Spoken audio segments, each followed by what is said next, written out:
Salut et bienvenue dans ce sujet de rattrapage bac 2024. Tu auras la question de chimie et la question de physique. Correction et explication, c'est parti. Merci aux anciens et aux nouveaux abonnés et merci de prendre du temps pour regarder la vidéo. Question 1. Quelles sont les propriétés des acides? Donc il y a plusieurs petites questions qui vont répondre à cette question-là. Par exemple, 1. Donner la définition d'un acide selon Breustein. Donc là, il faut que tu saches ressortir la définition de ton cours. Donc, un acide de Breustein est une espèce chimique capable de céder un ion hydrogène H+, qu'on appelle aussi un proton. Étude de l'acide éthanoïque. À quelle famille appartient l'acide éthanoïque? Donc, la famille des acides carboxyliques. Question 2.2. Quel est le nom de son groupe caractéristique? Le groupe, c'est le carboxyle. 2.3. Écrire la formule semi-développée de l'acide éthanoïque. Donc, n'oublie pas que éthane, ça veut dire 2 carbones dans la chaîne principale. Donc ici, il y a bien 2 carbones. Acide carboxylique, c'est un COOH, comme ici. Et ensuite, on complète avec les hydrogènes. Il manque 3 hydrogènes sur ce carbone-là, car le carbone doit faire 4 liaisons covalentes. Écrire la formule semi-développée de sa base conjuguée. Donc la base conjuguée, c'est l'hydrogène qui est ici, qui va partir. Du coup, on pense à mettre le petit moins. Écrire l'équation de la réaction entre l'acide éthanoïque et l'eau. Donc déjà, on va écrire le couple. Tu vas avoir le couple H3 plus H2O et CH3COH, CH3CO-. Alors pourquoi je sais que c'est le couple H3 plus H2O? Parce que c'est notre acide éthanoïque qui va réagir avec H2O. Donc un acide va réagir qu'une base d'un deuxième couple. Et on écrit la réaction. CH3COH plus H2O donne CH3CO- plus H3O+. Alors c'est pas une réaction totale, donc on met double flèche. Un laboratoire dispose de 100 ml d'une solution d'acide éthanoïque de pH égale 3,4 dont la quantité de matière en soluté apportée vaut N égale 1,010 puissance moins 3 mol. Question 4.1. Calculer la concentration quantité de matière d'ion oxonium dans cette solution. Donc, souviens-toi de ta formule sur le H3O+, et le pH. Concentration de H3O+, égale à C0 fois 10 puissance moins pH est égal à 1 fois 10 puissance moins 3,4 qui fait environ 4 10 puissance moins 4 mol par litre. Déterminer si l'acide éthanoïque est un acide faible. Donc on reprend notre équation de réaction. Soit tu fais un tableau d'avancement, soit tu n'en fais pas. Donc la ligne, dès l'état final, lorsque c'est en x égale xf, c'est celle-ci. Et lorsqu'on est total, x égale x max, c'est celle-ci. xf, tu dois savoir que c'est égal à la concentration d'H3O+, fois le volume, c'est-à-dire à 10 moins pH fois le volume. X max est égal à la quantité qu'on nous donne, donc initiale qu'on nous donne dans le texte. Pourquoi c'est X max est égal à N? Car c'est lorsqu'on consomme entièrement un des deux réactifs. Et ici, H2O est en excès, donc il ne reste bien que celui-là à consommer entièrement. Donc X max est égal à N, pour que ici ça fasse 0. Taux est égal à XF sur X max, formule que tu dois connaître. Tu remplaces et tu trouves 4%. Comme le taux est inférieur à 100%, c'est bien un acide faible.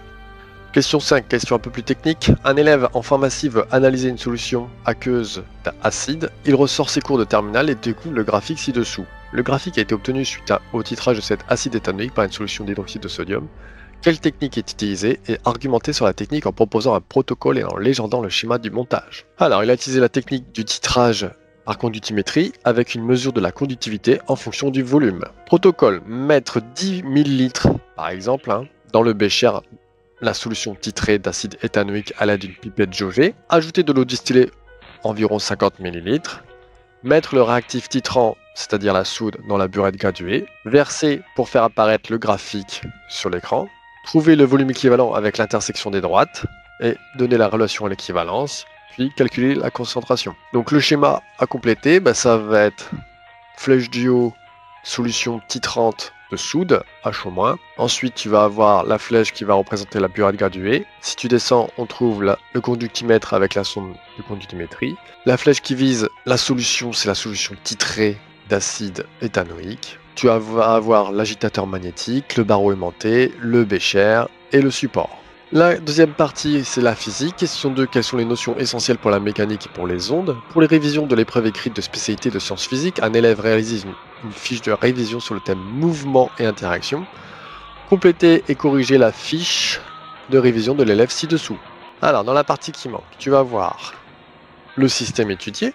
Ensuite, ça va être le référentiel pour le ballon terrestre considéré comme un galiléen, électron terrestre considéré comme galiléen. Donner les coordonnées du vecteur V0. Donc tu vas voir V0 x égale à v0 cos alpha et v0y égale à v0 sinus alpha, parce que tu as un angle alpha. Représenter la trajectoire pour un électron, donc il faut d'abord donner le signe des plaques. Tu vois que le champ électrostatique E, et n'oublie pas qu'il est toujours orienté vers la plaque négative, donc le plus en bas, le moins en haut.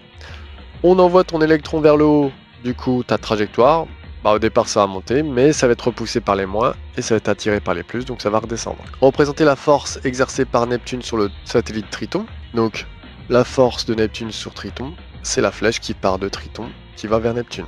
Bilan des forces. Chez le système ballon, tu as le poids, chez l'électron, tu as la force électrique et la force gravitationnelle pour le satellite. Expression vectorielle de la force, donc tu vas voir le vecteur P qui sera égal à mg, le vecteur Fe qui est égal à Q fois E. On sait que comme c'est un électron, on peut mettre à la place de Q moins petit e fois grand E. Et pour la force gravitationnelle, entre Neptune et Triton, ça va faire moins grand G fois Mn fois la masse de Neptune fois la masse de Triton, divisé par la distance qui les sépare. N'oublie pas le petit vecteur U. Et on met un moins ici parce que le vecteur U est de sens opposé au vecteur F. La loi utilisée, ça va être la deuxième loi de Newton. Somme des forces extérieures est égale à masse fois accélération. Et enfin, on vous demande de faire, pour les révisions des ECE, l'élève commence à réaliser une fiche de révision sur le thème ondes et signaux. Donc il a fait un schéma et un graphique. Le but du jeu, c'est de compléter la fiche de révision en ajoutant les notions importantes, formules, définitions, etc. Alors, ce qui va nous manquer, déjà, c'est la détermination de la longueur d'onde du laser avec le coefficient directeur de la droite. Astuce, généralement tu trouves un coefficient directeur en 10 puissance moins 7.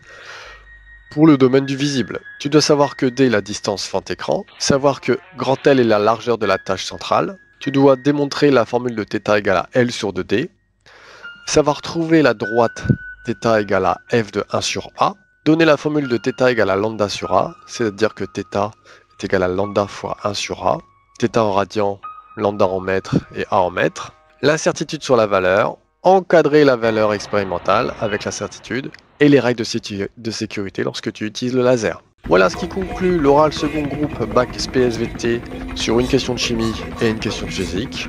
C'est un exemple possible que tu pourras avoir si tu fais ton rattrapage. Ciao et on se retrouve dans une prochaine vidéo.